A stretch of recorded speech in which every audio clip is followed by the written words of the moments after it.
Assalamu alaikum, everyone. Thank you so much, sir. Thank you so much, ma'am, and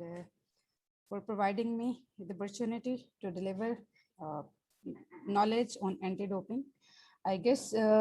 हमारा ये पहली दफ़ा Punjab sports board organise करवाने जा रहा है डोपिंग के बारे में। जो भी इंफॉर्मेशन है वो इंशाल्लाह आप लोगों से शेयर करूंगी। मुझे लगता है कि शायद किसी को पहले नहीं पता कि डोपिंग होती एक्चुअली क्या है और इसमें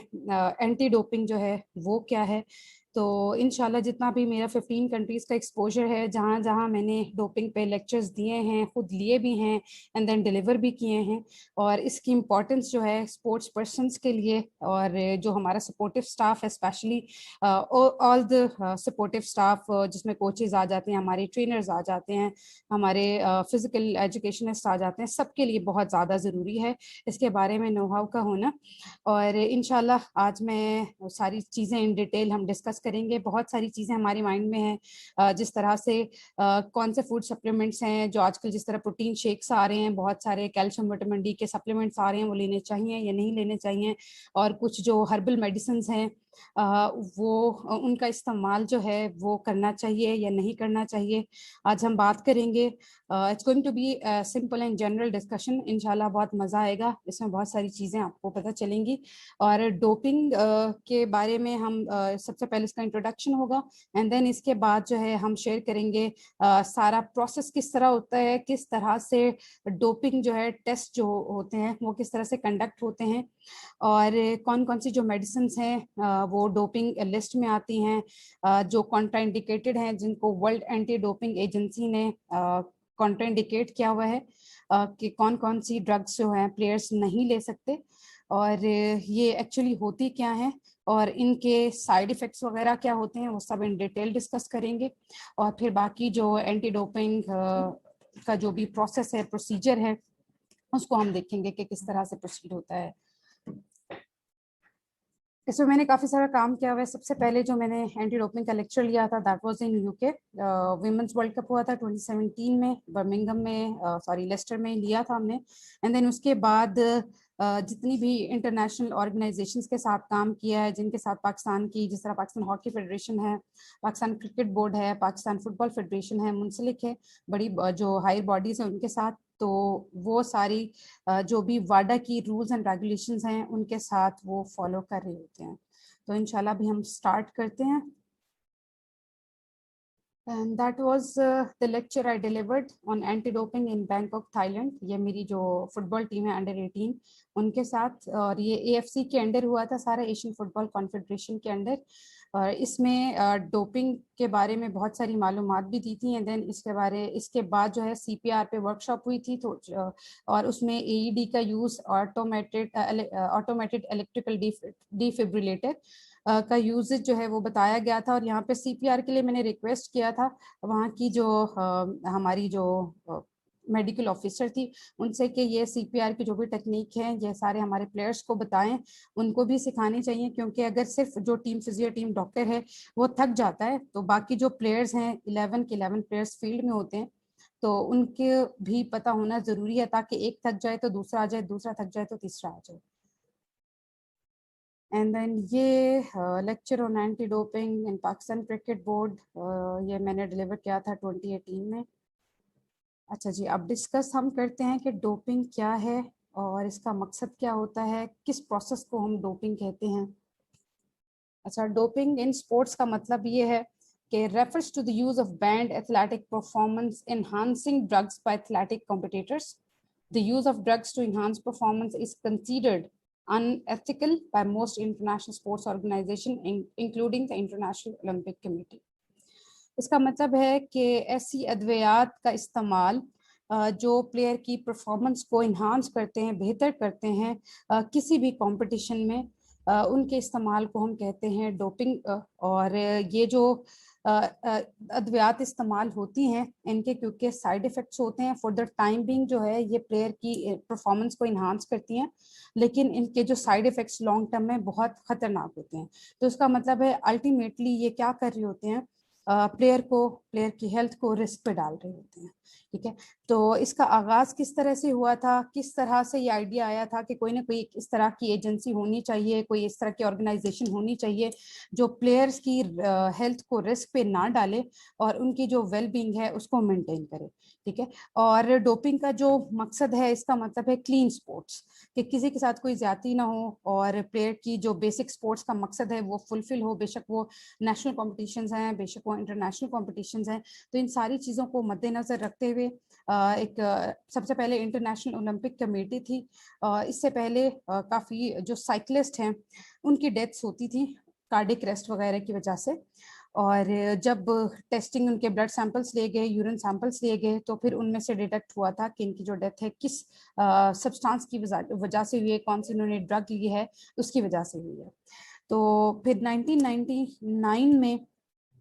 वर्ल्ड एंटी डोपिंग एजेंसी का कयाम जो है वो अमल में आया। That stands for Wada. Wada stands for world anti doping agency and that was established in 1999। 1999 में इसका कयाम जो है अमल पजीर हुआ, और ये एक इंटरनेशनल इंडिपेंडेंट बॉडी है जिसको बहुत सारी स्पोर्ट्स ऑर्गेनाइजेशंस और ये जो स्पोर्ट्स एसोसिएशंस जिस तरह फीफा है, जिस तरह आईसीसी है, इंटरनेशनल क्रिकेट काउंसिल है, जिस तरह आपका FIH है, इंटरनेशनल हॉकी फेडरेशन जो है, ये सारी के सारी इसको फंड करते हैं। नॉट ओनली दीज, जितने भी आपकी जो भी टेनिस फेडरेशंस हैं, टेनिस काउंसिल्स हैं, रैकेट स्पोर्ट्स की, रग्बी, बहुत सारी जितनी भी जो स्पोर्ट्स हैं ऑल ओवर द वर्ल्ड खेली जाती हैं, उनकी जो बड़ी ऑर्गेनाइजेशंस हैं वो इसको सपोर्ट करती हैं, इसको फंड करती हैं। और इसका मकसद क्या था, क्यों इसका कयाम जो है अमल पजीर हुआ? That was founded with the aim of bringing consistency to anti doping policies and regulations within sports organisation and governments across the world. इसका मतलब यह है कि जितनी भी जो भी फीफा ने अपने रूल्स एंड वाडा ने जो अपने रूल्स एंड रेगुलेशंस बनाए हैं डोपिंग को कंट्रोल करने के लिए, और ये जो सब्सटेंस का यूजेज, मतलब जो हार्मफुल अद्वियात हैं जो प्लेयर्स की हेल्थ को रिस्क पे डालती हैं, उनके लिए हार्मफुल होती हैं, उनके लिए नुकसानदेह होती हैं, उसकी रोकथाम के लिए जो वर्ल्ड एंटी डोपिंग एजेंसी का कयाम जो है अमल में आया। और फिर बाकी जो भी लॉज, जो भी पॉलिसीज वाडा बनाता है, ये आईसीसी, फीफा, FIH, जितनी भी इंटरनेशनल ऑर्गेनाइजेशंस हैं वो सब इसको फॉलो करते हैं, और सब इसके जो 3 से 4 कोड्स हैं उनको ये फॉलो करते हैं। और कोई भी जो इनसे डिविएट करेगा, इनको नहीं मानेगा, तो वाडा जो है उसको बैन कर देगा। अच्छा, अब एंटी डोपिंग कोड क्या है? इसमें मतलब कौन कौन सी चीजें आती हैं जिसको जो हमारी वाडा है उसने एंटी डोपिंग एक कोड बनाया है कि किस तरह से जो यूजेज ऑफ हार्मफुल सब्सटेंस या हार्मफुल ड्रग्स है इनको रोका जाए। और इसमें यह है कि is the core document that harmonises anti doping policies, rules and regulations within sports organisations and among public authorities around the world. कि जितनी भी स्पोर्ट्स पूरी दुनिया में खेली जा रही हैं, बेशक वो डोमेस्टिक लेवल पे हैं, नेशनल लेवल पे हैं या फिर इंटरनेशनल लेवल पे हैं,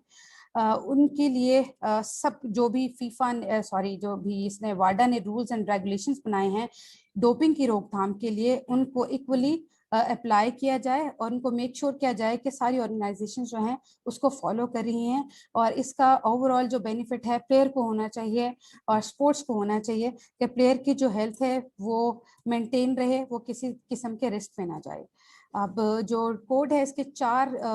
बेसिक स्टेप्स हैं। सबसे पहले डोप टेस्टिंग है। हम डिस्कस करेंगे कि जो डोप टेस्टिंग है वो किस किस तरह से होती है, उसकी सैम्पलिंग किस तरह से होती है, उसका प्रोसीजर क्या होता है। और जो नेक्स्ट स्टेप है वो हमारे थेरेप्यूटिक यूज एग्जाम्पशन है या ट्यू सर्टिफिकेट जिसको हम कहते हैं। इसका मतलब ये है कि अगर कोई लाइफ सेविंग ड्रग है वो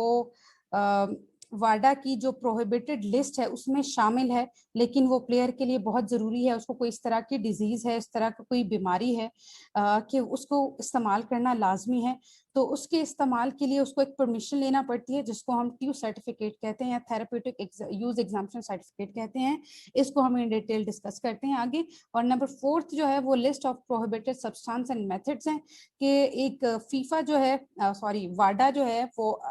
एक लिस्ट जारी करता है 31 दिसंबर से जिस तरह अभी जो हर साल एक लिस्ट जारी करता है जो उस पूरे साल के लिए एप्लीकेबल होती है, जिसमें वो सारी की सारी ड्रग्स जो हैं मेंशन्ड होती हैं जो कि डोपिंग में आती हैं। तो उस लिस्ट के बारे में पता होना बहुत ज़रूरी है। अब इसमें थोड़ा सा डिस्कस करेंगे कि एक तो वो लिस्ट जारी करते हैं, जिस तरह 2020 की जो लिस्ट है वो 1 जनवरी से 31 दिसंबर 2021 तक जो है वो एप्लीकेबल है, और उसमें जितनी भी बैंड सब्सटेंसेस हैं, जितने भी कॉन्ट्रा इंडिकेटेड सब्सटेंसेस हैं वो उसके अंदर इंक्लूडेड हैं। अगर हमने कोई भी ड्रग यूज़ करनी है, कोई भी जो है दवा यूज़ करनी है, तो सबसे पहले उसको हम चेक करेंगे कि ये फीफा की सॉरी जो वाडा की उसकी जो प्रोहिबिटेड लिस्ट है उसमें तो नहीं आती। अगर नहीं आती तो हम यूज करेंगे, अगर आती है तो हम उसको यूज नहीं करेंगे। ठीक है। और जो नंबर 4th पे जो है इसका कोड डॉक्यूमेंट जो है इसका कोड ये है, and the document and the protection of privacy and the personal information. इसका मतलब ये कि जो भी प्लेयर हमारा डोपिंग टेस्ट के थ्रू गुजरता है, उसके प्रोसेस से गुजरता है, उसकी जो कॉन्फिडेंशियलिटी है उसको मेंटेन किया जाता है, उसकी जो पर्सनल इंफॉर्मेशन है वो कहीं लीक नहीं की जाती, बल्कि उसको महफूज किया जाता है, वो प्लेयर तक ही रहती है और कहीं वो लीक नहीं होती। अच्छा जी, सबसे पहले हम बात करते हैं prohibited substance and methods in sports कि कौन सी ऐसी ऐसी अद्वियात हैं जो हमारी वाडा ने उनको प्रोहिबिटेड लिस्ट में डाला है, और इनके इफेक्ट्स क्या होते हैं और प्लेयर्स इनको क्यों इस्तेमाल करते हैं। और हर साल एक जो लिस्ट है जारी करता है हमारा वाडा, और वो तकरीबन जिस तरह से 2019 की थी तो 2019 1 जनवरी से 31 दिसंबर तक वो एप्लीकेबल थी। एंड जिस तरह 2020 आया है तो जो पिछले लिस्ट थी उसको देखा गया, और जो नेक्स्ट वाली लिस्ट हमारी वार्डन है जो जारी की उसमें मतलब हर रोज, क्योंकि हर second every day there are researches, इस तरह भी हो सकता है कि एक जो सब्सटेंस एक जो ड्रग 2019 की लिस्ट में उसकी कॉन्ट्रा इंडिकेटेड लिस्ट में शामिल नहीं थी, लेकिन जैसे जैसे रिसर्चेस हुई हैं, एविडेंसेस आए हैं, तो उसको बैन कर दिया जाता है 2020 की लिस्ट में। ठीक है, इसलिए अपने आप को अपडेट रखना बहुत ज़्यादा ज़रूरी है। अच्छा, हम लोग इस चीज़ की बात करते हैं कि हम तो सिर्फ पाकिस्तान नेशनल लेवल के जो एथलीट्स हैं वो पैदा कर रहे हैं, और हमें यहाँ पे क्योंकि डोपिंग का कोई कॉन्सेप्ट नहीं है, जो टेस्टिंग है वो कंडक्ट होनी नहीं है, इसलिए कुछ भी इनको दिए जाते हैं, तो हम जो है इसको फॉलो नहीं करते। तो ऐसी बात नहीं है, जिस प्लेयर को आप एक नेशनल लेवल के लिए तैयार कर रहे हैं, इंशाल्लाह उसने आगे हो सकता है कि वो आगे इंटरनेशनल लेवल पे जाए और वो वहाँ पे कम्पीट करे। ठीक है, इसलिए आप सब लोगों को पता होना ज़रूरी है, पता होना चाहिए कि डोपिंग क्या है, उसके सब्सटेंसेस या ड्रग्स का जो इस्तेमाल है वो किस तरह से करना है। अगर कोई ड्रग आपको लेनी पड़ भी जाती है, कोई मेडिसिन लेनी पड़ भी जाती है, तो उसका जो यूजेज है किस तरह से करना है। और क्योंकि हम इंटरनेशनल लेवल के लिए भी एथलीट्स प्रिपेयर कर रहे होते हैं, जैसे आपको भी पता होना चाहिए, ताकि आपका एथलीट जो है कोई भी ड्रग इस्तेमाल करे आप उसको एजुकेट कर सको, उसको बता सको उस चीज़ के बारे में। ठीक है, the world anti doping agency publishes a list of prohibited substances and methods in sports every year. Athletes themselves are always responsible for the substance they use, nor is the lack of awareness a valid excuse for an anti-doping violation. अच्छा, अब इसका मतलब ये है जो dope testing होती है वो सिर्फ एथलीट्स की होती है, प्लेयर्स की होती है। जो हमारा सपोर्टिव स्टाफ होता है जिसमें कोचेस होते हैं, ट्रेनर्स होते हैं, टीम फिजियोज होते हैं, उनकी नहीं होती, क्योंकि खेलना किसने है जाके अंदर हमारे एथलीट्स ने, हमारे प्लेयर्स ने खेलना होता है। ठीक है, उनका जो स्टेमिना है, उनकी जो परफॉर्मेंस है, उन्होंने इन्हांस करनी है, जो भी करना है वो आपको बताए बगैर अगर लेते हैं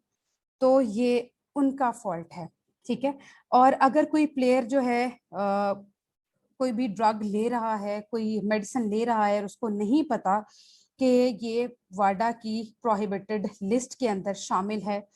तो जो पता ना होना, ये लैक ऑफ अवेयरनेस जो है वो कोई एक्सक्यूज नहीं है। Lack of awareness itself is a crime, कि किसी चीज का ना पता होना।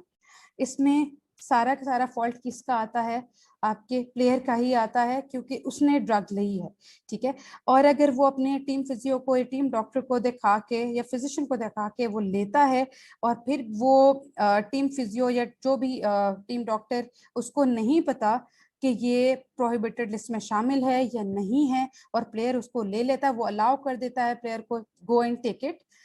तो बैन जो है किस पे लगना है, प्लेयर पे लगना है। ये प्लेयर की रिस्पॉन्सिबिलिटी है, उसने वो खुद ड्रग ली है, और इसमें ही इज अनेबल टू ब्लेम कि मेरे टीम फिजियो ने कहा था, मेरे टीम डॉक्टर ने कहा था, मेरे टीम फिजिशियन ने कहा था ये ले लो, तो ये मैंने ले लिया। ठीक है, तो इसीलिए इक्वली इम्पॉर्टेंट है कोचेस के लिए, प्लेयर्स के लिए, टीम जो फिजियोज हैं, डॉक्टर्स के लिए, और जो प्लेयर्स हैं उनका जानना डोपिंग के बारे में इक्वली इम्पॉर्टेंट है। उनको भी पता होना चाहिए कि किस तरह से कौन सी ड्रग है हमें लेनी है, किस तरह से लेनी है, और अगर प्रोहिबिटेड लिस्ट में शामिल है या नहीं है वो खुद उसको चेक करें and then will. Prohibited list by वाडा, ये मैंने भी आपको बताया कि हर साल जो है वाडा न्यू लिस्ट जनरेट करता है, और कुछ प्लेयर्स इस तरह के होते हैं, कुछ जो जिनके डोप टेस्ट पॉजिटिव आए हैं कि वो लास्ट ईयर जिस तरह 2020 में कोई ड्रग ले रहे थे, लेकिन इसलिए ले रहे थे, उन्होंने चेक किया था वो प्रोहिबिटेड लिस्ट में शामिल नहीं थी, लेकिन अब 2020 में आके उसने वही ड्रग कंटिन्यू की है, और अब वो 21 की लिस्ट में शामिल है, प्रोहिबिटेड लिस्ट में शामिल है। अगर उसका डोप टेस्ट होगा वो पॉजिटिव आएगा तो प्लेयर जो है वो बैन हो जाएगा, and it's all his fault. उसलिए जरूरी है कि वाडा की जैसे ही प्रोहिबिटेड लिस्ट आए तो उसका आपके पास होना जरूरी है। अब वाडा ने एक बहुत अच्छा काम किया है कि उन्होंने एक ऐप लॉन्च किया है, आप उस ऐप को डाउनलोड करें, कोई भी ड्रग जो है वो आप ले रही हैं तो उसका नाम जस्ट उसके अंदर आपने एंटर करना है। जैसे आप उस नेम को एंटर करेंगे तो उसके अंदर सारी डिटेल्स आ जाएंगी कि दिस ड्रग इज कॉन्ट्राइंडिकेटेड और नॉट, ये प्रोहिबिटेड लिस्ट में शामिल है या नहीं है। अगर नहीं है then you can have that drug, अगर शामिल होती है तो वो ड्रग आप नहीं ले सकते। तो थिंग्स आर बिकमिंग ईजियर, इसमें ऐसा कोई नहीं है। अच्छा, सबसे बड़ा मसला हमें ये होता है कि अच्छा इतनी बड़ी लिस्ट है, इसमें तकरीबन 12 जो है वो सब्सटेंसेस हैं, उनकी क्लासिफिकेशंस हैं आगे कि कौन कौन सी जो सब्सटेंस हैं आप ले सकते हैं, कौन कौन से कॉन्ट्राइंडिकेटेड हैं, तो उसमें से उसको तलाश करना, ढूंढना काफी मुश्किल है। तो जो प्लेयर्स हैं उसको जान छुड़ाने के लिए कह रहे होते हैं कि आप टीम डॉक्टर से रिक्वेस्ट करते हैं या टीम फिजियो से कि ये आप ले लें, आप चेक करके मुझे बताएं मुझे लेनी चाहिए या नहीं लेनी चाहिए, और वो खुद से उसको चेक नहीं करते। सम टाइम जिस तरह हमारा मुल्क है और इसमें इतनी स्पोर्ट्स के ऊपर, स्पेशली स्पोर्ट्स मेडिसिन के ऊपर बहुत कम काम हुआ है, और इसमें इसलिए अब इस प्रोसेस को मज़ीद ईजी करने के लिए एक जस्ट आपने नाम एंटर करना है, आपको दिखाने की भी ज़रूरत नहीं। हाँ, अपने टीम डॉक्टर को, टीम फिजियो को ज़रूर दिखाएं, लेकिन खुद आपने काउंटर चेक ज़रूर करना है, या पहले आप खुद कर लें या फिर बाद में उनको दिखा दें, जिस तरह भी आपके लिए ईजी होता है। और इसमें हमने सबसे ज़्यादा ट्रेन किसको करना है, अपने कोचेस को करना है, और अपने टीम फिजियोस को करना है, टीम डॉक्टर्स को करना है, जो भी हेल्थ से रिलेटेड हमारे लोग हैं, टीम के साथ अटैच हैं, उनको पता होना जरूरी है कि ये आप एक ऐप जो है अपने फोन में डाउनलोड कर लें, कुछ भी आप ले रहे हैं आप उसका नाम एंटर करें, उसका सारा स्टेटस शो हो जाता है कि ये कॉन्ट्राइंडिकेटेड है या नहीं है। 2019 की प्रोहिबिटेड लिस्ट जो थी वो इस तरह से थी कि 1 जनवरी 2019 और वो वैलिड थी टिल 31 दिसंबर 2019, एंड देन उसके बाद जो लिस्ट आई थी उसमें कुछ ना कुछ चेंजेस ज़रूर होती हैं, कुछ ना कुछ सब्सटेंसेस, कुछ मेडिसिन, कुछ ड्रग्स उसके अंदर ऐसी होती हैं कि जो हमारी कॉन्ट्राइंडिकेटेड लिस्ट में शामिल होती हैं। ओके जी, now let's talk about therapeutic use exemption certificate. ये क्या होता है? जिस तरह मैंने भी आपको बताया, treatment of an athlete's disease may require use of a prohibited substance or method. In this case, the athlete should apply for a therapeutic use exemption certificate. The therapeutic use exemption procedure guarantees equality among athletes. ठीक है, जिस तरह asthmatic जो players होते हैं, जिनको asthma होता है, जो हमारी पाकिस्तान टीम की कैप्टन है बिस्मा मरूफ, शी इज एस्थमेटिक, तो वो इनहेलर्स का यूज़ करती हैं, और इनहेलर्स का या दूसरे जो स्टीरॉइड्स हैं उनका यूजेज करती हैं, वो उसके लिए लाइफ सेविंग है। तो हम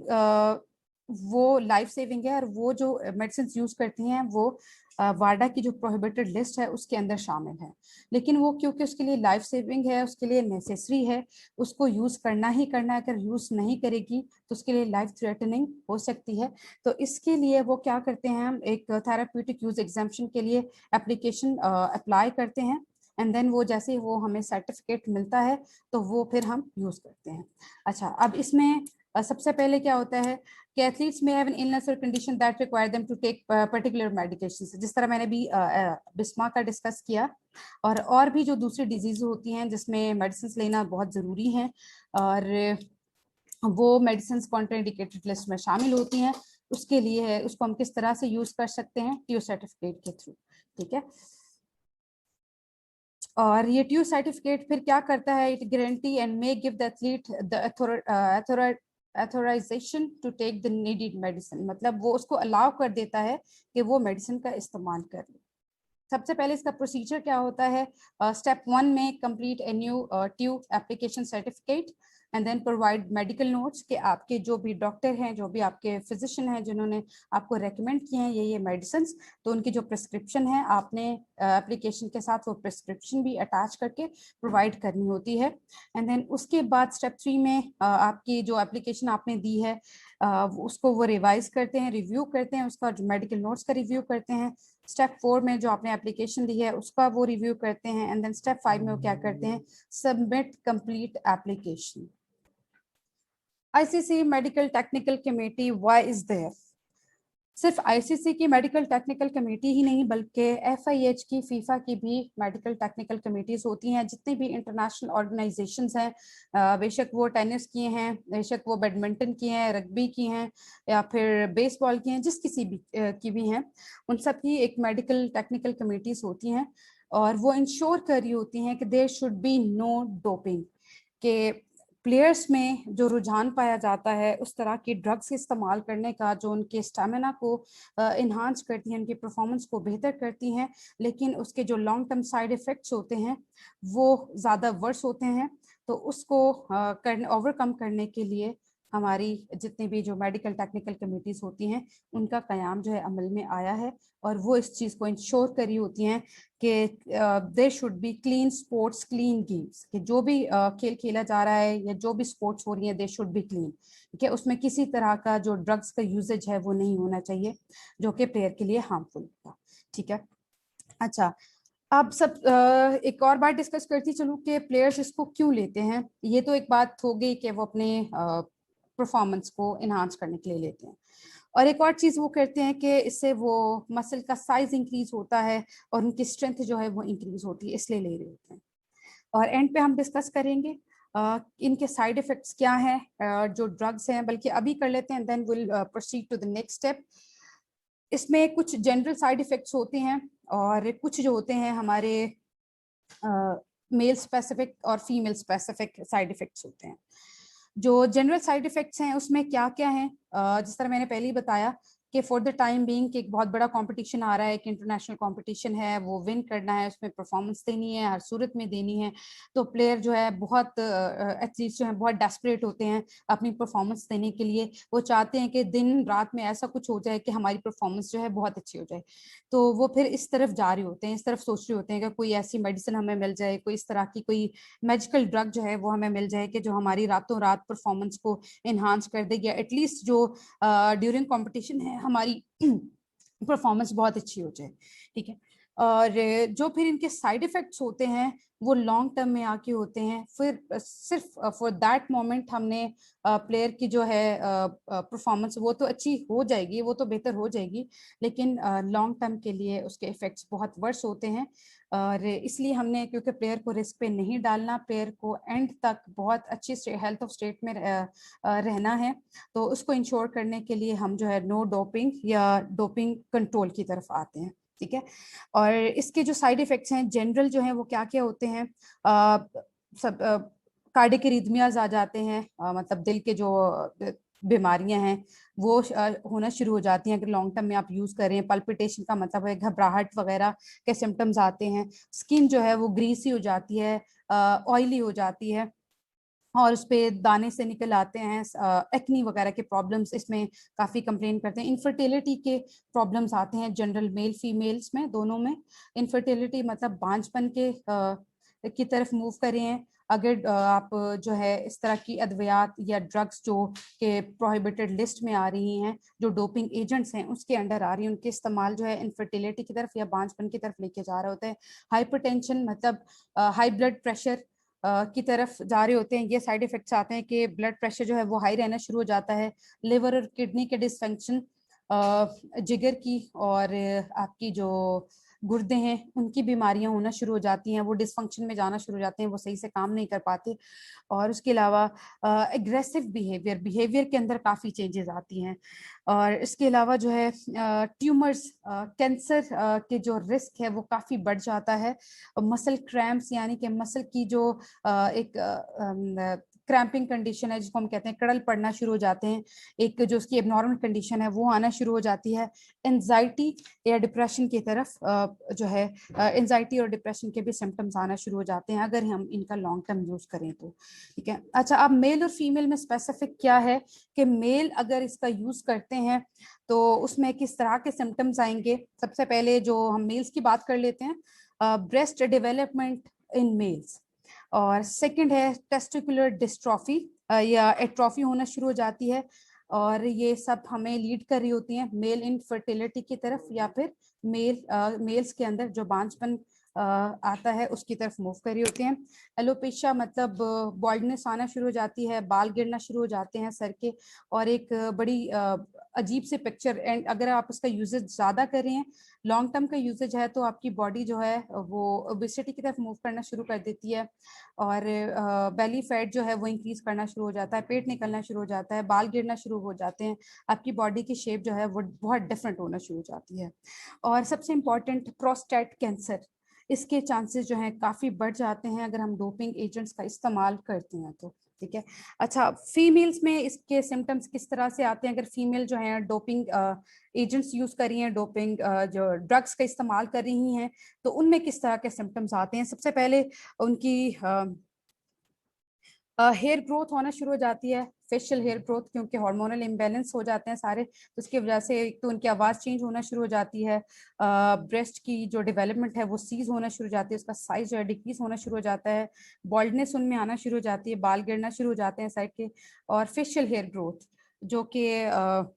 जिस तरह से मेल्स में फेशियल हेयर ग्रोथ होती है नॉर्मल, तो वो हार्मोनल इम्बेलेंसेस की वजह से उनकी फेशियल हेयर ग्रोथ होना शुरू हो जाती है, और साथ में इनमें भी इनफर्टिलिटी की सिम्टम्स आते हैं, इनफर्टिलिटी डेवलप होना शुरू हो जाती है अगर ये इनका लॉन्ग टर्म के लिए इस्तेमाल ज़्यादा करते हैं। और एक और इम्पॉर्टेंट चीज़ कि जब भी इस तरह के हार्मोनल इम्बेलेंसेस आएंगे due to the usages of these drugs, क्या होगा, बॉल्डनेस हो रही है, फेशियल हेयर ग्रोथ आ रहे हैं, साथ में इनकी आवाज़ चेंज होना शुरू हो जाती है, बहुत भारी होना शुरू हो जाती है। अच्छा जी, ये तो हो गए हमारे कॉमन कुछ हमने कॉमन हैजर्ड्स जो है इसके साइड इफेक्ट्स डिस्कस किए, और कुछ जो है हमने अपने मेल और फीमेल के जो स्पेसिफिक हैं वो किए, और ओवरऑल बॉडी के ऊपर बहुत ज़्यादा हार्मफुल इफेक्ट्स होते हैं अगर हम इनका रेगुलर यूज़ करते हैं। All right, these were the side effects. अब हम चलते हैं इसके नेक्स्ट स्टेप की तरफ कि डोपिंग टेस्ट किस तरह से होते हैं, किस तरह से कंडक्ट किए जाते हैं, ये सारा प्रोसीजर जो है किस तरह से होता है। मैंने खुद तकरीबन जितने भी हमारे क्रिकेट के साथ और फुटबॉल के साथ टूर्स हुए हैं उनमें एंटी डोपिंग टेस्ट जो होते हैं ये कंडक्ट होते हैं रेगुलर, और एक बड़ा लंबा सा प्रोसीजर होता है, और इसमें काफ़ी कुछ इश्यूज भी आ रहे होते हैं, but these test are conducted in order to maintain purity in sports and cleanliness in sports. अच्छा, सबसे पहले इसमें क्या होते हैं कि doping testing is an activity that is strictly specified in the international standard for testing and investigations, कि जो भी हमारे वार्डन ने रूल्स एंड रेगुलेशंस जो पॉलिसीज बनाई हैं उनको फॉलो करते हुए डोप टेस्टिंग की जाती है। और सबसे पहले इसके जो सैंपल्स हैं वो कहाँ कहाँ से लिए जाते हैं, एक यूरिन सैंपल होता है, एक ब्लड सैंपल होता है। ऐसे भी हो सकता है कि आपको दोनों सैंपल्स देने पड़े, ऐसा भी हो सकता है कि आपको जस्ट यूरिन सैंपल प्रोवाइड करना पड़े। जिस तरह से आपका नेम आएगा, जिस तरह से आपको जो वहाँ पे डोपिंग कंट्रोल ऑफिसर्स हैं, जो डोपिंग कंट्रोल कमेटीज होती हैं, जिस भी तरह से वो कंडक्ट करना चाहें वो कर सकती हैं। आपको दोनों सैंपल्स भी प्रोवाइड करने पड़ सकते हैं इफ रिक्वायर्ड, जो भी रिक्वायर्ड होता है, जिस तरह से जो इंस्ट्रक्शंस आती हैं उसके according. Both can be collected as test sample and dope testing takes place both in competitions and outside of them. अच्छा, ये जरूरी नहीं है कि जब हमारा कोई कंपटीशन है, कोई मैच चल रहा है, बेशक वो क्रिकेट का है या फुटबॉल का है, ड्यूरिंग द मैच आपसे जो है आपका टेस्ट कंडक्ट हो सकता है और आपको सैंपल प्रोवाइड करना पड़ जाता है। इट्स नॉट नेसेसरी, आप किसी प्रैक्टिस मैच में या प्रैक्टिस आपकी कोई चल रही है तो उसमें भी आपको टेस्ट प्रोवाइड करना पड़ जाता है। जिस तरह से हमारा टूर्नामेंट था उसका, जिस तरह वर्ल्ड कप खेलने जब हम गए थे 2017 में, तो सबसे पहले हमारे 2 वीक्स का वहाँ पे स्ट्रेंथ एंड कंडीशनिंग कैंप लगा था। 1 मंथ का जो था हमारा क्रिकेट वर्ल्ड कप चला था और उस क्रिकेट वर्ल्ड कप में हमारे 7 मैचेस थे। उससे पहले हमारे कुछ वार्म अप मैचेस थे और हमारी प्रैक्टिसेस थी। इवन ड्यूरिंग प्रैक्टिस डेज में भी जो आईसीसी की इंटरनेशनल मेडिकल टेक्निकल कमेटी है वो नॉमिनेट करती थी प्लेयर्स को कि इसके ये सैम्पलिंग होनी है, यूरिन सैंपल इसको प्रोवाइड करना है, इसको ब्लड सैंपल प्रोवाइड करना है, ठीक है। और इसमें फिर इस तरह से होता है कि क्योंकि उसमें ये बिल्कुल स्पेसिफाइड नहीं होता कि अगर एक प्लेयर की आज सैंपलिंग हुई है, आज टेस्टिंग हुई है, तो उसके बाद नहीं होगी, क्योंकि वो बड़ा रैंडम तरीके से वो नेम्स जो हैं वो सबके पूरी जो हमारे प्लेयर्स होते हैं 14 प्लेयर्स, उनके नेम्स जाते हैं। अगर कंपटीशन के दरमियान में टेस्टिंग हो रही है, जिस तरह इंडिया पाकिस्तान का अगर मैच हुआ था, हमारा डर्बी में मैच हुआ था इंडिया पाकिस्तान का, तो उसमें इस तरह से हुआ था कि दोनों जो टीम मैनेजर्स होते हैं उनको बुलाया जाता है और 2 बॉक्सेस होते हैं, उनके अंदर एक जो पाकिस्तान वाला बॉक्स है उसमें पाकिस्तानी प्लेयर्स के नेम्स हैं और जो इंडिया वाला बॉक्स है उसमें इंडिया के प्लेयर्स के नेम्स हैं। जो हमारा बॉक्स है इसमें से रैंडमली पिक करना है इंडिया की टीम मैनेजर ने कोई भी नेम, मतलब पर्ची होती है, नेम जो है वो शो नहीं हो रहा होता, अंदर होता है, हिडन होता है, तो वो कोई भी रैंडमली उसको सेलेक्ट कर लेती हैं। जो पाकिस्तान टीम की बॉक्स है उसमें से इंडियन टीम मैनेजर जो है वो सेलेक्ट करती है और जो हमारी जो इंडियन टीम है उसकी जो सिलेक्शन होनी है वो हमारे पाकिस्तान टीम के मैनेजर करते हैं। तो इट्स ऑल रैंडम, इसमें बिल्कुल ये नहीं होता कि अगर एक प्लेयर जो है उसकी सैम्पलिंग आज हो गई है, उसकी टेस्टिंग आज हो गई है, उसकी कल नहीं होगी। It's all random. तो इसमें बिल्कुल इस तरह से नहीं है कि इसमें कोई चीटिंग हो या कोई इस तरह से उसके टेस्ट रिजल्ट्स जो हैं वो चेंज कर दिए जाएं, तो things are not like that, ठीक है। डोपिंग कंट्रोल पर्सनल्स कौन होते हैं? जो हमारी इंटरनेशनल टेक्निकल कमेटीज होती हैं, मेडिकल टेक्निकल कमेटीज, वो अपना पूरा स्टाफ हायर करती हैं और यहाँ पे डीसीओज होते हैं, डोपिंग कंट्रोल ऑफिसर्स होते हैं। सबसे पहले क्या होता है, when you are required for a drug test you'll be notified by the DCO या डोपिंग कंट्रोल ऑफिसर कि अगर आपका कोई टेस्ट होना है, बेशक आप प्रैक्टिस मैच में हैं या वैसे आपकी प्रैक्टिस चल रही है या आपका कोई मैच चल रहा है, तो डीसीओ आपके पास आएंगे, बल्कि वो टीम मैनेजर के पास जाते हैं, वो बताते हैं कि आपकी ये प्लेयर्स हैं, इनकी जो है डोप टेस्टिंग के लिए इनको सिलेक्ट किया गया है, तो इनको इन्फॉर्म कर दिया जाए। अगर मैच है तो मैच के फौरन बाद ये डीसीओ को रिपोर्ट करें, ठीक है। अगर प्रैक्टिस है तो प्रैक्टिस के ड्यूरिंग प्रैक्टिस आपको प्रैक्टिस छोड़नी भी पड़ जाती है या प्रैक्टिस के बाद आप डीसीओ को रिपोर्ट करते हैं। डीसीओ जो है वो आपको अपनी आइडेंटिटी जो है वो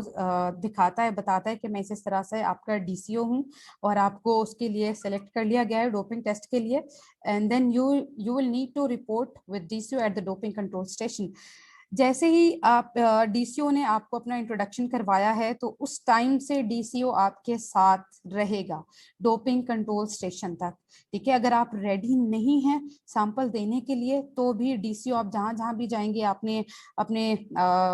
उसमें ड्रेसिंग रूम में जाना है या वॉशरूम में जाना है, कहीं भी जाना है, तो डीसीओ आपके साथ साथ ही होगा, ठीक है। When you are ready to provide a urine sample, the DCO will manage the process and directly observe you while you are providing sample. अच्छा, सबसे जो इम्पोर्टेंट चीज़ इसकी ये है कि प्लेयर्स क्यों घबराते हैं। जैसे ही उनको पता चलता है कि हमें डोपिंग टेस्ट के लिए सेलेक्ट कर लिया गया है, नॉमिनेट कर लिया गया है, तो बहुत ज़्यादा घबरा जाते हैं। और फीमेल्स में इसकी जो डोपिंग टेस्ट की रेशो है पॉजिटिविटी की, वो काफ़ी कम है, मेल्स में थोड़ी ये ज़्यादा है। और सबसे ज़्यादा जो है वो कौन से कंट्री के डोप टेस्ट पॉजिटिव आते हैं, वो रशिया के आते हैं। और सबसे कम जो है वो मेरे ख्याल में पाकिस्तान के ही हैं, क्योंकि 2 से 3 जो हैं पाकिस्तानी क्रिकेटर्स, इस तरह अहमद शहजाद, यासिर शाह वगैरह, इनके जो डोप टेस्ट थे वो पॉजिटिव आए थे। बाकी अभी तक जो है किसी का कोई डोप टेस्ट पॉजिटिव नहीं आया है। अच्छा जी, तो इसमें सबसे बड़ी जो प्रॉब्लम होती है, तो इसमें सबसे बड़ी जो प्रॉब्लम होती है, प्लेयर्स एथलीट्स फील शाय कि आपके साथ अगर आपने वॉशरूम भी जाना है तो आपके साथ डीसीओ जो है वो आपको अकम्पनी करेगा, आपके साथ होगा, and you have to provide the sample before him. वो आपको वॉच करेगा while you are providing the sample, कि उसके सामने ही आपने यूरिन पास करना है। वो इसलिए आपके साथ होते हैं कि अक्सर ऐसा होता है कि जो भी आपने यूरिन सैंपल प्रोवाइड करना है तो उसकी एक स्पेसिफिक अमाउंट होती है, क्वांटिटी होती है, कि 100 ml से कम का आपका सैंपल नहीं होना चाहिए, it should be more than that. ठीक है, अगर उससे कम का होगा तो वो सैंपल एक्सेप्टेबल नहीं होगा। फिर उसकी स्पेसिफिक ग्रेविटी आती है, खैर वो बात की बात है। अगर वो स्पेसिफिक ग्रेविटी जो है वो एक्सटेंडेड वैल्यू से कम है तो भी आपका जो सैंपल होगा इनसफिशिएंट होगा, आपको दोबारा से प्रोवाइड करना पड़ेगा। जो हमारी फीमेल प्लेयर्स हैं वो काफ़ी ज़्यादा शाय फील करती हैं, बहुत मुश्किल उनको लगता है कि हमें इस तरह से किस तरह से सैंपल जो है अपना प्रोवाइड करें उनको। और अक्सर इस तरह होता है कि वो परेशान हो जाते हैं, स्ट्रेस में आ जाते हैं, तो सैंपल प्रोवाइड कर ही नहीं पाते। और इस तरह से भी हुआ है, अभी जो 2019 में हमारी चैम्पियनशिप के लिए गए थे, इधर आईसीसी के चैम्पियनशिप के लिए हम मलेशिया में, तो जाने से पहले हमारी डोप टेस्टिंग हुई थी 20 प्लेयर्स की। तो जो हमारे वाडा के टेक्निकल ऑफिशियल्स आए थे जिन्होंने कंडक्ट की थी, वो मुझे बता रहे थे कि 2018 में जिस तरह जो एशियन गेम्स हुई थी, जकार्ता में हुई थी इंडोनेशिया में, तो वहाँ पे एक इंडियन प्लेयर थी, इंडियन एथलीट थी, वो सैंपल प्रोवाइड ही नहीं कर पा रही थी और उसको तकरीबन इट टुक हर 14 आवर्स, 14 घंटे लगे थे सैंपल प्रोवाइड करने में। वो जब भी प्रोवाइड करने लगती थी तो वो या तो इंसफिशिएंट होता था या उसकी जो स्पेसिफिक ग्रेविटी थी वो कम होती थी। 14 आवर्स तक जो डीसीओ है उनके साथ रहे थे and she remained in the doping control station. तो इस तरह से भी चीज़ें होती हैं। अगर जब तक आप रेडी नहीं है सैंपल प्रोवाइड करने के लिए, you will be confined to the doping control station, उससे बाहर आप नहीं जा सकते। अगर जाना पड़ भी जाता है तो डीसीओ आपके साथ होता है। और प्लेयर्स अगर वो स्पेसिफिक जो हमारा 100 ml आपने यूरिन सैंपल प्रोवाइड करना है, अगर वो नहीं कर पाता तो वो इसलिए आपके साथ होते हैं, ये ना हो ये कहीं इसमें पानी मिक्स कर दे या कोई कोई ड्रग वगैरह है वो ऐड करते। ठीक है, तो इसलिए इस चीज़ को इंश्योर करने के लिए, क्लीनलीनेस को, प्योरिटी को इंश्योर करने के लिए डीसीओ जो है वो आपके साथ होता है जब भी आप सैंपल प्रोवाइड करते हैं, बेशक वो आपका यूरिन सैंपल है या फिर आपका ब्लड सैंपल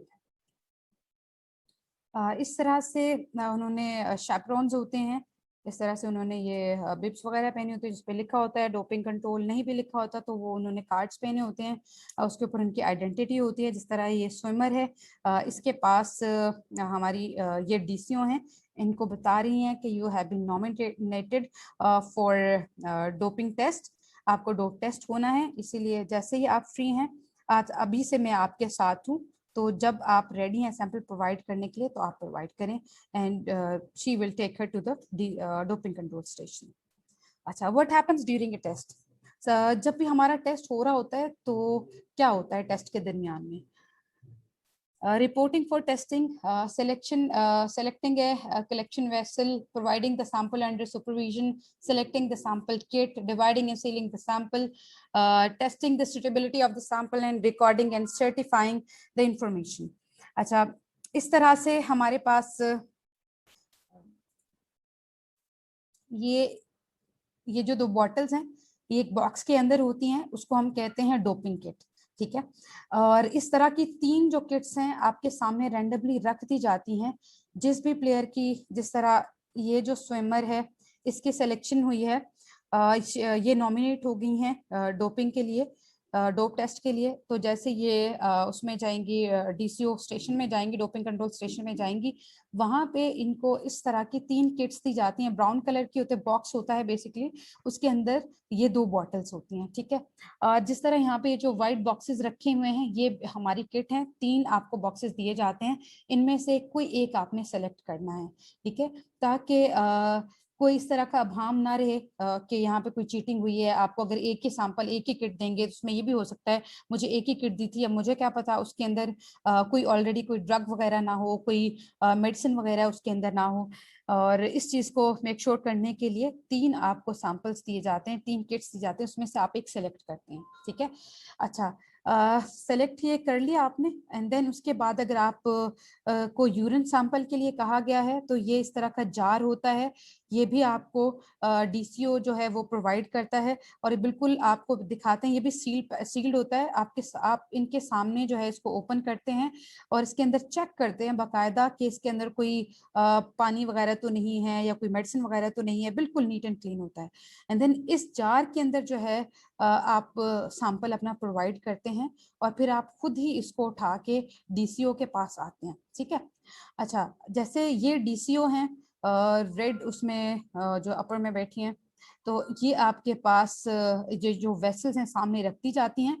आप इनको अनसील करते हैं। सबसे पहले वो कहती हैं कि आप ये जो किट के ऊपर नंबर है वो देख लें, और जो आपकी वेसल्स के ऊपर स्पेसिफिक नंबर्स होते हैं वो आपको कहते हैं कि इनको मैच कर लें, इनको देख लें कि जो आपके किट के ऊपर नंबर है वही नंबर इन वेसल्स के ऊपर है, ठीक है। तो आप इन वेसल्स को खुद से ही रीओपन करते हैं वो नंबर वगैरह देख के, एंड देन उसके बाद आप अपना सैंपल जो है खुद से इनके अंदर पोर करते हैं, मतलब डालते हैं, और फिर खुद ही आप इसको सील करते हैं। अच्छा, अब इसमें क्या इम्पोर्टेंट है इस चीज़ की कि जैसे ही आप इसको सील करते हैं ना, तो कोई भी जो पर्सन है इसको खोल नहीं सकता, और यहाँ से ये पैक कर दी जाती हैं, लेबोरेटरी में जाती हैं, जो लैब्स होती हैं उनके अंदर इस तरह के इंस्ट्रूमेंट्स होते हैं, इस तरह के गैजेट्स होते हैं जो वही ओपन कर सकते हैं, बाकी कोई जो पर्सन है इसको ओपन नहीं कर सकता, ठीक है। और एक और इम्पॉर्टेंट चीज इसमें रिपोर्टिंग फॉर टेस्टिंग, इसमें क्या होता है कि जैसे ही आपको नॉमिनेट कर दिया गया है उसके सैम्पलिंग के लिए और डोप टेस्टिंग के लिए, तो एक फॉर्म होता है वो आपको प्रोवाइड किया जाता है, उस पर आपकी नेम वगैरह एज वगैरह इस तरह से लिख दी जाती हैं, और वो कार्बन कॉपी उसकी एक नीचे अटैच होती है, ठीक है, और उसमें जर्सी नंबर जो है वो लिखा होता है। खैर, उसके अलावा उस फॉर्म के ऊपर जो लास्ट 7 डेज में आपने जो मेडिसिन ली हैं वो आपने ज़रूर मेंशन करनी होती हैं। अगर आपने पहले कोई भी मेडिसिन किसी भी तरह की, आप ज़रूरी नहीं है कि कोई भी इस तरह की मेडिसिन जिसको आपने ऑरली लिया है, आपने खाया है, वो मेंशन नहीं, वो तो करनी ही करनी है। अगर आपने कोई क्रीम, कोई लोशन, कोई ट्यूब वगैरह यूज की है, कोई टॉपिकल आपने लोशन वगैरह या दवाई वगैरह इस्तेमाल की है स्किन के ऊपर, फेस के ऊपर कहीं भी, तो उसका भी मेंशन करना बहुत ज्यादा जरूरी है, ठीक है। अगर वो मेंशन नहीं करेंगे तो क्योंकि वो क्या होगी, अब्जॉर्ब हो जाती है स्किन में और वो ब्लड में जाती है, जैसे ये ब्लड सैंपलिंग हुई है तो उसमें वो अगर वो डोपिंग एजेंट के अंदर शामिल है, प्रोहिबिटेड लिस्ट के अंदर शामिल है, तो वो आपके उसके अंदर शो हो जाती है और आपका डोप टेस्ट पॉजिटिव आ जाता है। इसीलिए आपने कुछ भी नहीं छुपाना, जो भी ड्रग्स आपने लास्ट 7 डेज में ली हैं वो आपने डॉक्यूमेंट जरूर करनी होती हैं उस फॉर्म के ऊपर, ठीक है। और इसमें कुछ एथलीट्स के राइट्स एंड रिस्पॉन्सिबिलिटीज होते हैं, और इसमें क्या क्या रिस्पॉन्सिबिलिटीज होती हैं और क्या क्या राइट्स होते हैं, फ़राइज़ जो हैं उसके क्या क्या हैं और उसके हकूक़ क्या हैं, उसमें देखेंगे। सबसे पहले जिस तरह आपका राइट है, आपका हक है कि जो भी आपके पास डीसीओ आया है आप उससे पूछें आपकी आइडेंटिटी वगैरह, आपका हक बनता है कि आप उससे पूछें कि आपकी अपनी आइडेंटिटी शो करें, अपनी शनाख्त जो है वो मुझे करवाएं, एंड देन मैं आपके साथ जाऊंगी, ठीक है। Be accompanied by representative of their choice to the doping control station। इसका मतलब ये है कि जो प्लेयर है समटाइम, अक्सर बल्कि जो मेरी प्लेयर्स हैं वो घबरा रही होती हैं, डर लग रहा है, पता नहीं क्या हो जाएगा, कैसे हो जाएगा, तो आई कंपनी दम, या आपका टीम मैनेजर या जो है आपका टीम फिजियो, टीम डॉक्टर, आपकी चॉइस होती है, वो आपके साथ जाता है, या कोई आपका सीनियर प्लेयर वो आपके साथ अकम्पनी करता है, आपके साथ जाता है, ठीक है। प्लेयर को ये हक हासिल है कि वो अपने साथ किसी को भी लेके जा सकता है, ठीक है। रिक्वेस्ट है delay in reporting to the doping control station for a valid reason, कि अगर आप किसी भी वजह से डोपिंग कंट्रोल स्टेशन में टाइमली रिपोर्ट नहीं कर पा रहे हैं, नहीं पहुंच पा रहे हैं, तो आपको एक रीजन देनी पड़ेगी, कोई भी वैलिड रीजन आपने उनको बतानी है, ठीक है। या जिस तरह आपको हॉस्पिटल जाना पड़ जाता है, कोई आपको कोई वेब कट इंजरी हो गई, या कोई दूसरी आपको मेडिकल इमरजेंसी अगर कोई हो जाती है, या आपको जिस तरह कोई फ्रैक्चर वगैरह हो जाता है, या कोई वेब कट हम इसको कहते हैं, जिस तरह प्लेयर्स जो हमारे बॉलर्स हैं या जो फील्डर्स हैं उसमें ये वेब कट हो जाता है, और इसके लिए आपको स्टिचेस रिक्वायर्ड हैं, इसके लिए आपको हॉस्पिटल जाना पड़ गया है, तो उसके लिए जो है आपने वैलिड रीजन देनी है कि आपको हॉस्पिटल जाना पड़ गया था और इस वजह से जाना पड़ गया था, इसलिए आप डोपिंग कंट्रोल स्टेशन में देर से आए हैं, ठीक है। DC of the same gender to observe the supervision for the sample of the sample। अब इसमें यह है कि प्लेयर्स के पास चॉइस होती है, जो फीमेल्स हैं उनका ये राइट है कि उनका जो DCO है वो फीमेल हो, और वो जिस तरह जो भी वाइल प्रोवाइडिंग सैंपल उसको जो ऑब्जर्व करने वाला है वो उसी सेम जेंडर का हो। जो मेल्स हैं उनके साथ मेल्स होते हैं, जो फीमेल्स हैं उनके साथ फीमेल्स होती हैं, ठीक है। Ask for additional information about the sample collection process। अगर आप फर्स्ट टाइम आपकी डोप टेस्ट के लिए जा रही हैं, आपकी नॉमिनेशन आई है, आप घबरा रहे हैं, आपको नहीं पता, तो आप जो भी एडिशनल इंफॉर्मेशन से लेना चाहते हैं ये आपका राइट है, आपको प्रोवाइड की जाती है। Comments on the testing procedure for each test taken by the athlete. इसके बाद क्या होता है, जिस तरह मैंने बताया कि एक फॉर्म आपको दिया जाता है, उसके अंदर आपकी जो इन्फो है वो एंटर की जाती है, देन उसके बाद उसमें लास्ट 7 डेज की जो मेडिसिन हैं वो एंटर की जाती हैं। देन उसके बाद जो है एक नीचे एरिया होता है, छोटी सी स्पेस छोड़ी होती है, उसमें आप कमेंट कर सकते हैं। उसमें ये होता है कि अगर आपको कोई चीज़ उनकी बुरी लगी है तो आप उसको उसमें रिपोर्ट कर सकते हैं। अगर कोई चीज़ अच्छी लगी है कि स्टाफ कोऑपरेटिव था, उन्होंने कोऑपरेट किया आपके साथ, तो वो आप उसमें एंटर कर सकते हैं, ठीक है। और क्योंकि मैंने बताया कि जो भी आपको फॉर्म दिया जाता है जिसपे आपकी इंफॉर्मेशन रिगार्डिंग डोप टेस्टिंग होती है, तो उसकी जो कार्बन कॉपी है वो आपको मिल जाती है, वो आपके पास होती है, आपके रिकॉर्ड के लिए होती है, ठीक है। और सबसे इम्पोर्टेंट, इंश्योर कॉन्फिडेंशियलिटी, कि उसमें कॉन्फिडेंशियलिटी को इंश्योर किया जाता है कि there is no name should be on any documentation intended for the laboratory, कि जो भी लेबोरेटरी में सैंपल आपका भेजा जा रहा है उसके ऊपर कोई नाम नहीं होगा प्लेयर का, ठीक है। और कोई जो उसकी पर्सनल इंफॉर्मेशन है वो लेबोरेटरी में नहीं भेजी जाती, जस्ट एक सैंपल भेजा जाता है जिसके ऊपर कुछ नंबर्स होते हैं। Okay, the physicians fault A truly exceptional circumstance, कि जो फिजिशियन या टीम फिजियो, जो टीम डॉक्टर, टीम फिजिशियन जो भी टीम के साथ होता है, जो भी उनके इन चीज़ों को देख रहा होता है, तो उसमें गलती किसकी है, कि अगर हमारा जो टीम फिजियो है, टीम फिजिशियन है, उसको मालूम नहीं है, उसको इतनी इंफॉर्मेशन नहीं है, उसने अपने आप को इतना अपडेट नहीं किया हुआ कि जो हमारी वाडा की जो लिस्ट है, जिस तरह 2021 की अगर कोई टेस्टिंग आज की साल में होती है, आज के मंथ में होती है, और जो हमारा टीम फिजिशियन है उसको नहीं मालूम कि जो हमारी प्रोहिबिटेड लिस्ट के अंदर 2021 की जो प्रोहिबिटेड लिस्ट है इशूड बाय वाडा, उसके अंदर अगर उसको मालूम नहीं है, उसने देखा नहीं है, उसने उसको रिवाइज नहीं किया हुआ, वो आपको इसी तरह से ही मेडिसिन दे देगा और आपका डोप टेस्ट जो है वो पॉजिटिव आ जाता है, तो इसमें फिजिशियन का फॉल्ट नहीं है। थोड़ा सा स्ट्रेंज लगता है, अजीब सी बात है कि फिजिशियन का क्यों फॉल्ट नहीं है, ऑल्दो फिजिशियन का फॉल्ट है, लेकिन फिजिशियन को कुछ नहीं होना, क्योंकि ड्रग जो है वो प्लेयर ने ली है, प्लेयर इज एट फॉल्ट, ठीक है। At any rate other than in the most exceptional cases for the purpose of determining whether a no fault defence succeeds, the fault of an advisor such as a physician must be attributed to the player even if the player is not personally at fault, otherwise the fight against doping in sports would be seriously undermined, ठीक है। अब इसमें यही इस बात को कर रहे होते हैं कि प्लेयर की तो कोई गलती नहीं थी, प्लेयर ने पूछा था, प्लेयर ने अपनी जो भी वो मेडिसिन ले रहा है उसने चेक करवाई थी, तो उसके जो फिजिशियन है उसने उसको रेकमेंड कर दी थी, ठीक है आप ये ले लें, और without checking the prohibited list, उसमें चेक किए बगैर ही उसने प्लेयर को कह दिया था कि आप ये ले लें, ठीक है। तो इसमें फिजिशियन का फॉल्ट नहीं है, फिजिशियन के ऊपर कोई पेनाल्टी नहीं डलेगी, उसको कोई बैन नहीं किया जाएगा, बैन किसको किया जाएगा, प्लेयर को किया जाएगा, इसीलिए प्लेयर का जानना इक्वली इम्पॉर्टेंट है उस चीज़ को, एंटी डोपिंग को, सॉरी जो प्रोहिबिटेड लिस्ट है उसके बारे में उसको नोहा होनी चाहिए, उसको पता होना चाहिए, and he should be really careful, really cautious, कि कोई भी वो मेडिसिन ले रहा है या कोई ड्रग ले रहा है तो उसको पहले खुद से भी चेक करे। ओके जी, this is badminton player Maria Sharapova, sorry tennis player, नीचे से दिख रहा था, टेनिस प्लेयर है हमारी, और हमारी तो नहीं है खैर, इंटरनेशनल बहुत बड़ा नाम है टेनिस में।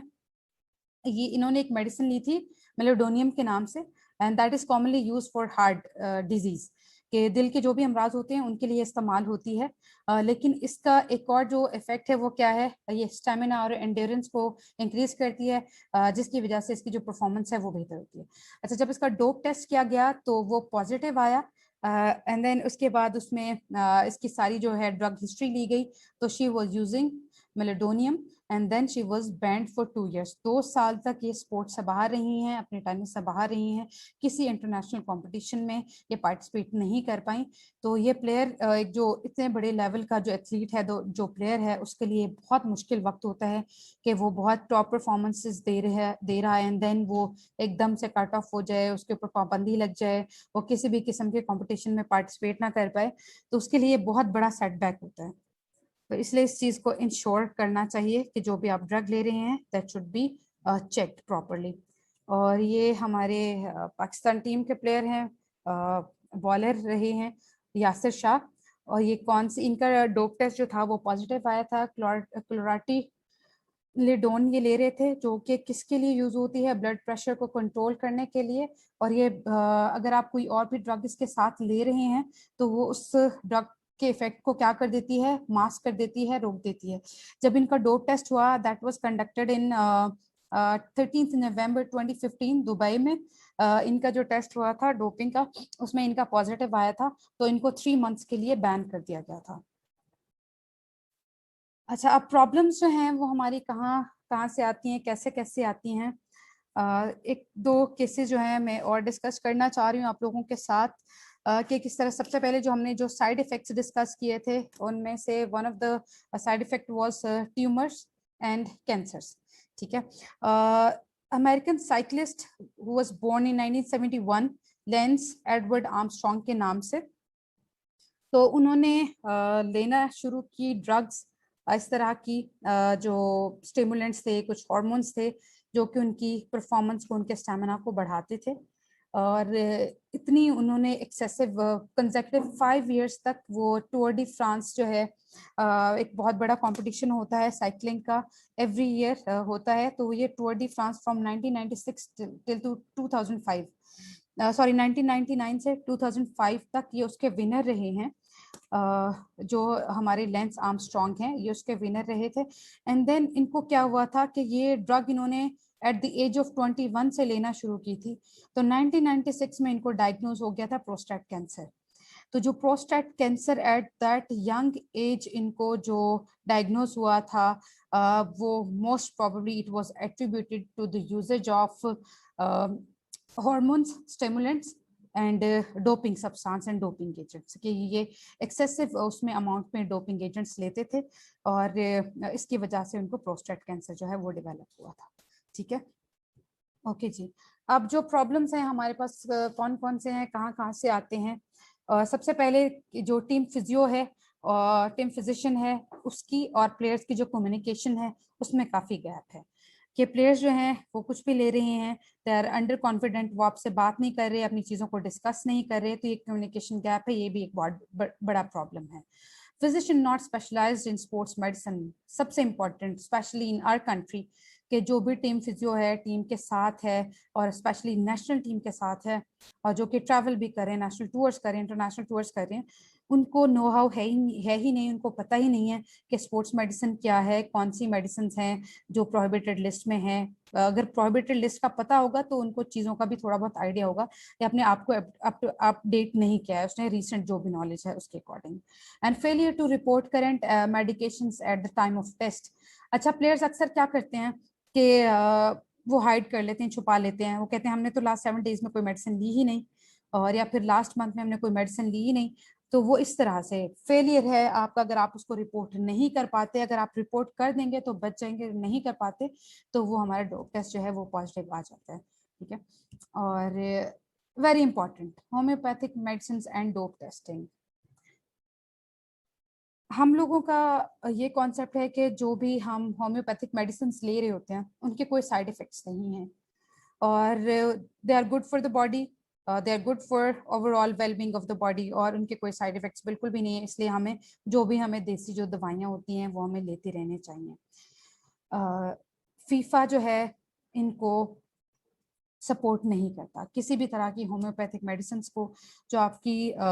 ICC की जो मेडिकल टेक्निकल कमेटी है उसमें ये इशू को रेज किया गया था, से पूछा गया था कि जो हमारी मेडिसिन हैं, homeopathic medicine in the form of capsules हैं या कोई फक्की है, चूरन है, किसी भी उसमें टैबलेट्स की फॉर्म में, तो उनको क्या यूज किया जा सकता है या नहीं किया जा सकता, जो भी हमारी हर्बल मेडिसिन होती हैं। तो इसको उन्होंने कॉन्ट्रा इंडिकेट कर दिया था कि इसका जो होम्योपैथिक मेडिसिन हैं इनका इस्तेमाल बिल्कुल नहीं करना, क्योंकि जो भी आपके पास जो एक लेट्स सपोज कि आपको किसी हकीम ने, बड़े कोई जाने पहचाने ने आपको एक कैप्सूल दे दिया है कि ये आप ले लें, जो भी कैप्सूल आपको दिया है उसके अंदर क्या है आपको नहीं पता, उसके अंदर स्टीरॉइड्स भी हो सकते हैं, कोई कुछ भी हो सकता है, ठीक है। इसलिए जो भी आपने लेना है उसके ऊपर जो इंग्रेडिएंट्स हैं उनको देख के लेना होता है, और जो भी हमारे पास होम्योपैथिक मेडिसिन हैं उनके ऊपर इस तरह से कुछ भी नहीं लिखा होता। और अक्सर जो हमारी हर्ब से जो मेडिसिन बनती हैं, जो प्लांट से बनती हैं, उनके जो कुछ इफेक्ट्स जो होते हैं वो मिमिक कर रहे होते हैं, इसी तरह के इफेक्ट्स दे रहे होते हैं जिस तरह से हमारे स्टिमुलेंट्स या हार्मोन्स दे रहे होते हैं, जो कि हमारी प्रोहिबिटेड लिस्ट में शामिल होते हैं, ठीक है। तो और इनके ऊपर रिसर्चेस नहीं हुई होती, एविडेंस बेस्ड ये नहीं होती जो होम्योपैथिक मेडिसिन होती हैं। इसीलिए फॉर द सेफर साइड जो है वो होम्योपैथिक मेडिसिन हम बिल्कुल भी अपने प्लेयर्स को नहीं देते, ठीक है। और एक चीज़ थी कि हम जोहर जोशानदा जो था, जब भी हमें इस तरह की कंट्रीज में ट्रैवल करना है, जिस तरह इंग्लैंड वगैरह में या कहीं और जहाँ पे फ्लू वगैरह कॉमन था, या फिर कोई विंटर कंडीशंस में खेलने जाना है यहाँ भी या कहीं भी, तो हम अपने साथ जोहर जोशानदा रखते थे, जो कि एक हर्बल है। तो उसको भी अब बैन कर दिया है, उसको भी, उसका यूजेज भी जो है हम अपने प्लेयर्स को नहीं करवाते। इसीलिए कोई भी आपने होम्योपैथिक मेडिसिन जो हैं वो काइंडली अवॉइड करनी है। अपने प्लेयर्स को भी बताना है कि किसी भी तरह का अगर आपको कोई कैप्सूल वगैरह मिलते हैं, कोई फक्की या चूरन वगैरह किसी भी फॉर्म में आपको मिलती है और उसके ऊपर उसके इंग्रेडिएंट मेंशन नहीं है, या वैसे ही कुछ भी उन्होंने मेंशन किया हुआ है, तो आपने वो नहीं लेनी, वो अवॉइड करनी है। ओके, और फॉर फर्दर इंफॉर्मेशन, आपको किसी भी तरह की इंफॉर्मेशन चाहिए regarding the prohibited list, new policies of rules and regulations and new policies of वाडा, तो इस लिस्ट पे सारी इंफॉर्मेशन अवेलेबल है। इस वेबसाइट पे आपको वाडा की जो 2021 की प्रोहिबिटेड लिस्ट है वो भी अवेलेबल है, और बाकी जो भी इससे रेलेवेंट चीज़ें हैं वो यहाँ पे अवेलेबल है, ठीक है। अब इसमें से 2 से 3 चीज़ें मैं आप लोगों को बताते चलूं कि हम अपने प्लेयर्स को रेकमेंड करते हैं कि आप लोगों ने कोल्ड ड्रिंक्स नहीं लेने। तो क्रिकेट में इस चीज़ को बहुत अच्छे से प्रैक्टिस किया जाता है बड़ा क्लोजली, और प्लेयर्स जो हैं, जो प्रोफेशनल्स हैं, वो इस चीज़ को समझते भी हैं कि कोल्ड ड्रिंक्स हमें नहीं लेना। कोल्ड ड्रिंक्स हमें क्यों नहीं लेना? क्योंकि जो हमारे अक्सर जो कोल्ड ड्रिंक्स होते हैं उनके अंदर फास्फोरिक एसिड होता है, और फास्फोरिक एसिड जो है फ्लेवर्स को इन्हांस करता है। कार्बोनेटेड जो भी हमारे बेवरेजेस हैं, ड्रिंक्स हैं, उनमें उसको, उनके फ्लेवर्स को इन्हांस करता है, ठीक है। ये क्या करता है? ये इंटरफेयर करता है कैल्शियम की एब्जॉर्प्शन को। जो हड्डियों में कैल्शियम अब्जॉर्ब होना है, जिसकी वजह से हड्डियों ने मजबूत होना है, जो उसकी एक बोन हेल्थ है उसने मेंटेन रहना है, तो कोल्ड ड्रिंक्स का इस्तेमाल उसको इंटरफेयर करता है, क्योंकि उसमें जो फास्फोरिक एसिड है वो इंटरफेयर करेगा कैल्शियम के एब्जॉर्प्शन को। कैल्शियम प्रॉपर तरीके से एब्जॉर्ब नहीं हो पाएगा, तो कैल्शियम लॉस होना शुरू हो जाएगा, जिसकी वजह से हड्डियां जो हैं कमजोर होना शुरू हो जाएंगी। हड्डियां कमजोर होंगी तो फ्रैक्चर के जो चांसेस हैं वो बढ़ जाएंगे, ठीक है। इसलिए हम कभी भी रेकमेंड नहीं करते प्लेयर्स को कोल्ड ड्रिंक्स वगैरह, जितने भी फिजी ड्रिंक्स है, आपकी कोक है, पेप्सी है, स्प्राइट वगैरह, कुछ भी इस तरह के जो भी एनर्जी ड्रिंक्स हैं, ठीक है। और इसके अलावा जो है ये उसकी प्रोहिबिटेड लिस्ट में ऑल्दो नहीं आते, लेकिन हम इनको जनरली रेकमेंड नहीं करते because they are not good for the players, ठीक है। और दूसरा जो क्वेश्चन है वो एक और आता है, वो क्या आता है कि ये जो बहुत बड़ी इंडस्ट्री है फूड सप्लीमेंट्स की, कैल्शियम सप्लीमेंट है, ये आपका विटामिन डी का सप्लीमेंट है, या आप विटामिन बी कॉम्प्लेक्स का सप्लीमेंट है, या प्रोटीन शेक्स वगैरह हैं, या बहुत सारी इस तरह से आपको सेशेस की फॉर्म में आपको इस तरह से जो भी जिम करते हैं, जिम ट्रेनिंग करवाते हैं, जो भी हमारे एथलेटिक ट्रेनर्स हैं या फिर जो हमारे जिम ट्रेनर्स हैं, फिजिकल ट्रेनर्स हैं, हाँ, स्ट्रेंथ एंड कंडीशनिंग जो करवा रहे होते हैं, वो आपको अक्सर रेकमेंड करते हैं कि प्रोटीन शेक है, ये आप ले लें बड़े बड़े जार्स की शक्ल में। अक्सर आप लोगों ने देखा होगा कि एथलीट्स ले रहे होते हैं आफ्टर डूइंग जिम वर्क, जैसे ही वो जिम से बाहर आते हैं तो कहते हैं मैं मुझे प्रोटीन शेक ले रहा हूँ, मैं प्रोटीन शेक्स पी रहे होते हैं बड़े ग्लासेस में, मग्स वगैरह में।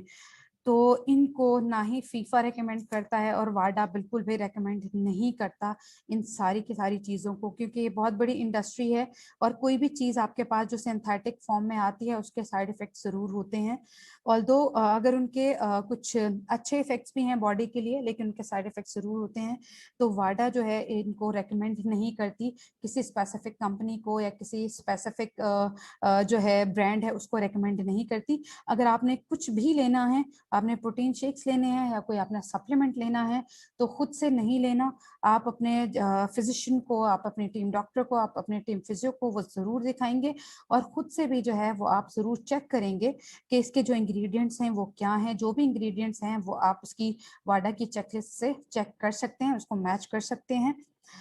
तो इसलिए इस चीज़ के बारे में एक बहुत बड़ी मिसकंसेप्शन थी कि जो प्रोटीन शेक लेते हैं they are more healthier, they are more stronger, उनका स्टेमिना बहुत अच्छा होता है, इनकी एंड्योरेंस बहुत अच्छी होती है। तो इसके लिहाज से जो है वो हमारे जो टीम फिजिशियंस हैं, टीम फिजियोज हैं या फिर टीम डॉक्टर्स हैं, स्पोर्ट्स मेडिसिन के जो भी प्रोफेशनल्स हैं वो क्या कहते हैं। तो फीफा तो इसको बिल्कुल रेकमेंड नहीं करता, ना ही वाडा इसको रेकमेंड करता है। आपकी अपनी मर्जी है, अगर आप लेना चाहें तो वो ज़रूर ले सकते हैं, लेकिन आपने चेक करके लेना है सारा, ठीक है। I guess most of the things are clear. हमें पता चल गया कि हमारी जो डोपिंग एजेंट्स वो हैं वो कौन कौन से हैं, किस तरह से हैं और उनके हमारी बॉडी के ऊपर इफेक्ट्स क्या आते हैं। अगर आइंदा के बाद हमने कोई भी मेडिसिन अपने प्लेयर को, अगर हम देख चुके हैं कोई हमारा प्लेयर ले रहा है, तो आपने उसको किस तरह से गाइड करना है, इसकी अवेयरनेस जो है वो ज़रूर क्रिएट करनी है सब लोगों में। जो भी आपके जो प्लेयर्स हैं उनमें ज़रूर क्रिएट करनी है, क्योंकि जो भी हमारे जो पेरिफेरी से बिलोंग करते हैं अक्सर वो कुछ ना कुछ देसी ले रहे होते हैं। तो इसलिए प्लीज़ आप लोगों ने ज़रूर जहाँ तक हो सके आपने इस इंफॉर्मेशन को स्प्रेड आउट करना है। और बाकी कोई भी क्वेश्चन है रिगार्डिंग डोपिंग, ये इस हवाले से कुछ भी आप लोगों ने पूछना है, they are open to question. और जो भी जो कल का हमारा वेबिनार रहा था, अगर उससे रेलेवेंट भी कोई क्वेश्चन पूछना है, doctor Aamir Sohail is here and I am here, हम आपको उससे रेलेवेंट भी कोई क्वेश्चन पूछना है तो उसके आंसर हम आप लोगों को जरूर करेंगे।